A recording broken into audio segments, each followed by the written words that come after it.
I woke up this morning with my mind stayed on freedom. I woke up this morning with my mind stayed on freedom. Yeah. Oh, yeah. I woke up this morning with my mind stayed on freedom. Hallelujah, hallelujah, hallelujah. I really woke up this morning, ladies and gentlemen, with my mind stayed on freedom.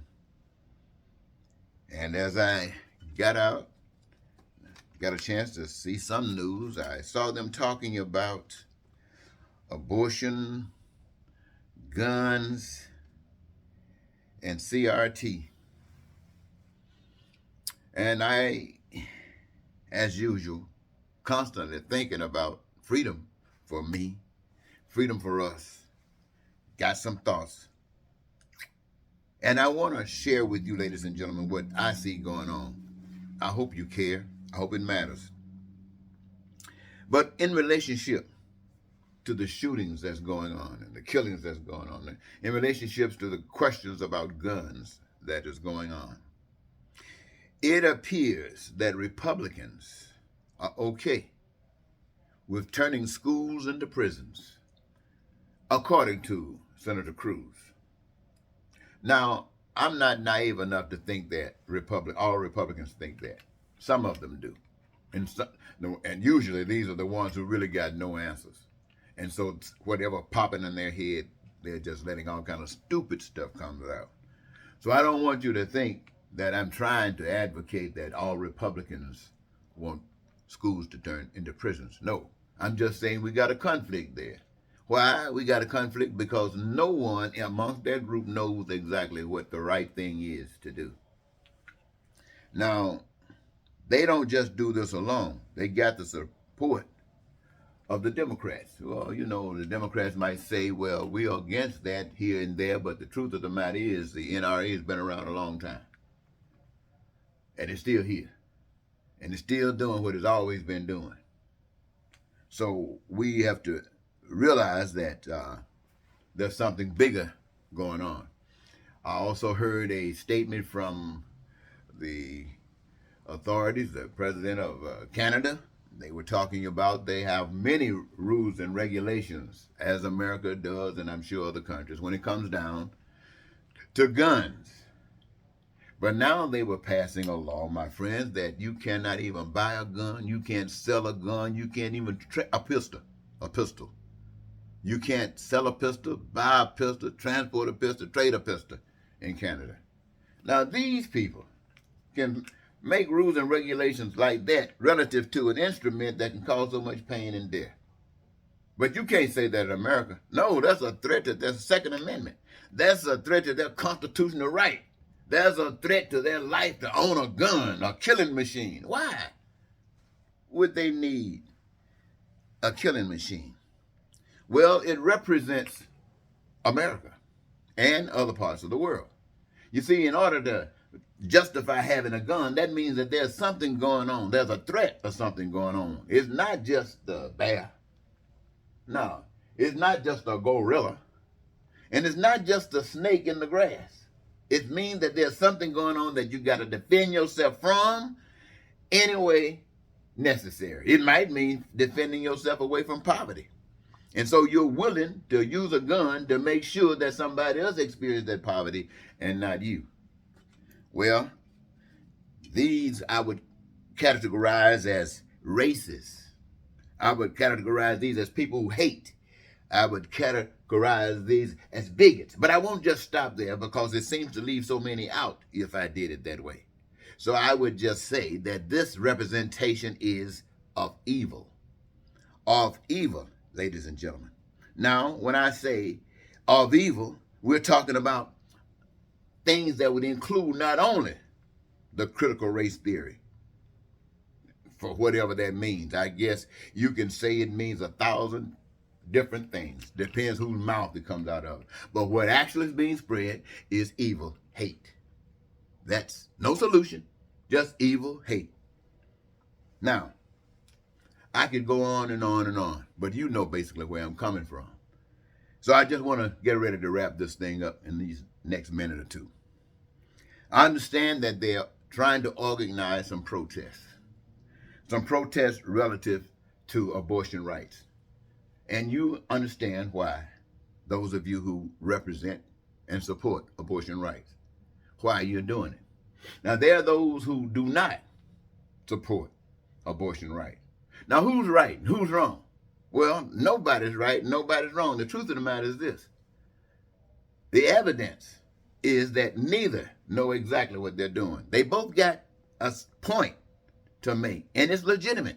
If you're for or against, to you it's legitimate, but you don't have the answer.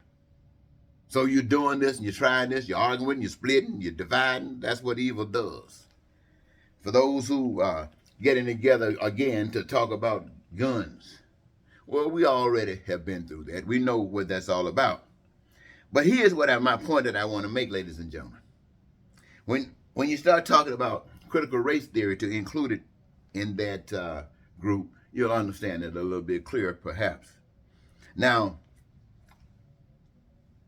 everybody possibly who given it some thought got some different variations in thought about what that really means. And it only means that to the person who's doing the thinking, who's trying to sell it to somebody else to think the way they're thinking, to cause what they want to happen, when what's really going on is nothing but evil. Champion itself right across the board, messing the people up. There's no solutions. No solutions at all. So I'm saying, ladies and gentlemen, when you get out on these streets, as you will probably do, I hear on the TV, on the news, everybody's calling for it on certain days, every day. Don't stop, just get out there and protest, call your senators and protest, go to your state capitals and protest. On certain days, maybe assemble in Washington and protest. Do your due diligence to stand up for abortion rights and gun rights and CRT. But see, ladies and gentlemen, that's the craziest and dumbest thing you can do. That's the craziest, dumbest thing that indicates that you have no solution. You're just a bunch of messed up, confused people out there crying that you're hurting, expecting somebody else to come up with solutions for you that they are not going to come up with, because the systems of the world are designed to do exactly what they're doing. I want you to understand, ladies and gentlemen, every system across the world claims to be the best. Socialism claims to be the best. Communism claims to be the best. Democracy claims to be the best. Authoritarian claim to be the best. All of them claim to be the best. They ain't none of them worth nothing. All of them need to be put in some toilet paper and flushed down the stool. That's reality. That's reality. I'm just going to tell it like it is. You can take it if you want. It all represents a distraction. It all takes you off the path of life. It all leads you everywhere. And everywhere you go, there's stink, there's filth. And I'm not talking about dirty tents. You see, some people look at folks and say, you see the blue tents? Tent city. They're going to call it, point at the people that's living in the tent city. They don't realize the existence of a tent city reflects the lack of compassion that those on the other hand have for those who are living in tent city. You hypocrites. But you don't know it. You live in a system that says you got to think the way you think, and you think the way you think because of the way you live and what you come through. And in order to think anything different, you got to be born again. And what's going to cause you to be born again? You're tired of living in hell, and you want to be born again. You want to look for something better. And you have to start looking for something better inside of you. You have to start looking for something better inside of you. You have to start seeing. Not people just assembling for CRT marches.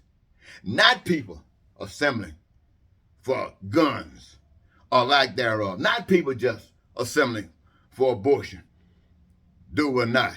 But people who are also assembling for those who are without food, for those who are without shelter, For those who are without education or health care, for those who are without employment, for those who are suffering with pain and suffering every day.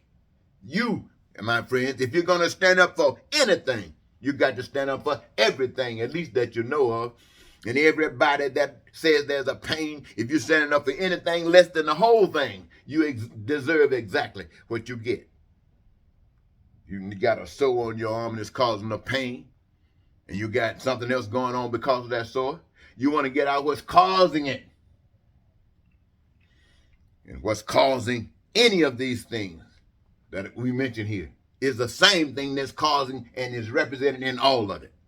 So what I'm saying to you, as we stand up and claim those little things that's so important to us, it's nothing but a sign of bigotry. That's all. But it's legitimate. Why? Because that's all you know. But I want to tell you, ladies and gentlemen, that there is a God. I don't care what you think. You can diss me from now on. Don't never hear a thing. Just hear this in. There is a God. When I mean by a God, I'm talking about a power that you cannot see, you cannot touch, you cannot feel. But it is the evidence of everything that you can touch, feel, and see. All the other stuff that you have the sensibility to utilize. That is the power I'm talking about. And I'm saying that every individual on the face of this earth, I don't care what color you are. I don't care where you live at. I don't care what gender you claim. It doesn't matter about anything. You exist because there's a power that says, let it be. And that power is not like white folks. It's not like black folks. It's not like ugly people. That power is of love. That power prepared that anything that you might want from the beginning of humans on earth to the time there are no more, that whatever they would need to do the things that might transpire through their minds would be here on this earth. In it, on it, above it. Some of it is seen, some of it is not seen. But it is prepared that whatever you can come up with, God has given you the authority and the ability to create it. You know, that's a wonderful God. And in it, the things that I just mentioned, you know, like food, clothing, shelter, education, you never suffer for any of that, a lack of any of that.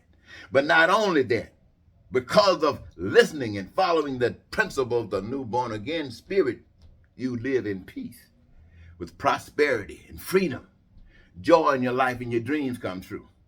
And you never have to lie. You never have to cheat. You never have to steal. You don't have to do those things that create hatred and racism and bigotry, and not even carry guns. You don't have to worry about that. You don't have to worry about people aborting themselves and lack thereof, because things begin to fall in place. Why? Because you got the power of God behind you. Why? Because you're doing the righteous things. You don't have to worry about this that will come after you. When you do the righteous thing, you always got God on your side. Always got God on your side when you're doing the righteous things. Well, when you're not doing anything, then and evil comes upon you, what's happening? You're living in sin. What am I saying, ladies and gentlemen? Let me tell you this. Any peace, any prosperity, any freedom and joy that you're going to experience on this earth, it's going to come by because that's the choice of the people. Now, I know many of us on this earth right now love to live in peace. We would love to experience that joy and stuff that I just got through talking about it. But there are others who don't, because they don't believe in it. They don't think it could possibly happen. It is the duty and the responsibility of those who do believe in it. It is the responsibility of those who do want it to stand up and prove its existence necessary, viable, and got us going. It ain't about just living, ladies and gentlemen. We're not here to just exist.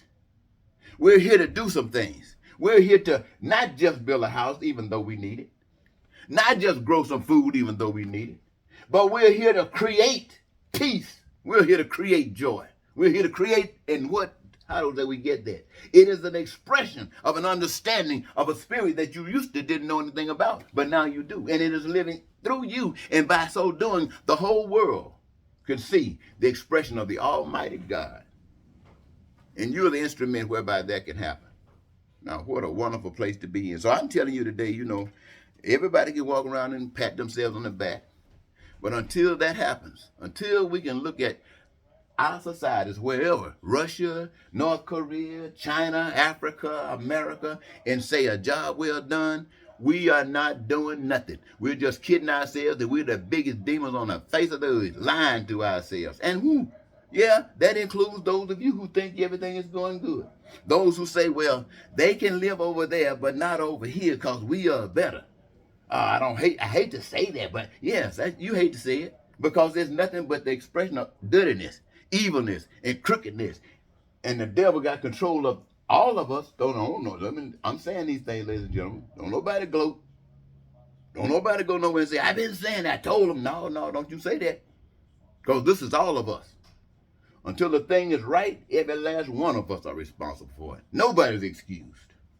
Not me, not you, not the president, not the country.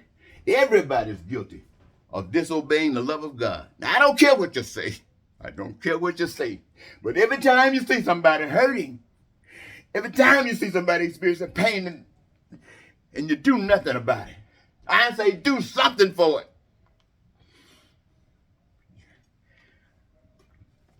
You do what you do because you don't know the truth. And nobody in America is any better than anybody else in America. Barack Obama, George Bush, people who've been president of the United States are all in the Senate. They're no better than those guys living in the 10 cities. You know, those guys living in 10 cities, President Obama, President George Bush, Donald Trump, President Biden, every last one of them are responsible for those guys living in 10 cities. But they are great men. They have served the country. They probably got some kind of program going on to protect them throughout the rest of their lives. Yeah, but look at those guys over there in Tent City. They were there when these guys came in, and they are there when these guys left. And who allowed these people to do that? The mass population said it was okay. And it's still here because the mass population says it's okay. You said you were going to do something about George Floyd. The mass population believed you. And they sat down and nothing happened. Get up off your butt, mass population. Let's take care of the truth. Now, I'm stop fussing right now because I might start acting like a weak person, start crying. And I know when crying in America is a sign of weakness. But anyway, until next time I get with you, ladies and gentlemen, I want to thank you so very much for these few moments. I hope they've had some impact. Goodbye.